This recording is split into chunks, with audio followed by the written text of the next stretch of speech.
Hello everyone. In this presentation, we will explore the effect on wages for low-skilled immigrant workers and the effect on prices with less immigration into the United States. We will focus on the contrast between low-skilled native-born workers and low-skilled undocumented immigrant workers.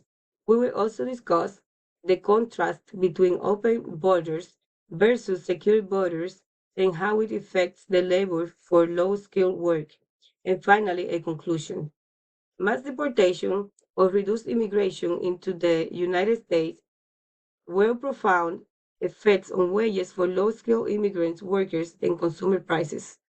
According to the Center for Migration Studies, undocumented immigrants and their household contribute 96 billion in annual expenditure to the US economy. The removal will shrink demand, potentially increasing prices as businesses face revenue losses. The Joint Economic Committee states mass deportation will reduce GDP by as much as 1.7 trillion over a decade, based on a 2024 American Immigration Council study.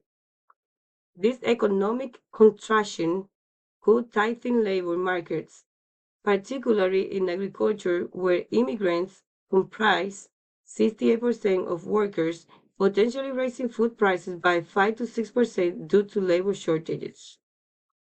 For low-skilled immigrant workers, wages could rise with less competition, but job losses might negate gains. Foreign policies warns mass deportation would kneecap industries like agriculture and construction, where immigrants are heavily concentrated. The Council on Foreign Relations notes immigrants often fill roles that complement native-born workers, suggesting their absence could disrupt rather than universally boost wages, while driving up costs as production falters. Low-skilled native-born and immigrant workers compete for similar jobs, yet their experiences diverge. The CFR explains immigrants are more likely to take jobs that native-born workers are less willing to do, such as meatpacking, which is 40% immigrants, or farm labor, which is 68% immigrants. Native workers often benefit from better education and networks, position them for slightly higher skilled roles within the same sectors. The Center for Economic and Policy Research projects mass deportation would lead to a 6% GDP drop or 1.6 trillion, implying native workers could fill some vacancies, though not fully replace immigrants' flexibility. Immigrant workers, particularly undocumented ones, earn 20 to 40% less than natives in comparable roles due to legal constraints, suppressing wages broadly. However, the CFR argues immigration increases productivity, suggesting long-term benefits for natives that contrast with short-term wage competition. With open borders and unchecked immigration, labor supply floods low-skilled sectors. The JEC highlights immigrants, including the undocumented, pay 492.4 billion in taxes in 2022, supporting economic stability. Wages might fall 5 to 10% in oversupply fields like agriculture, but prices remain low due to abundant labor.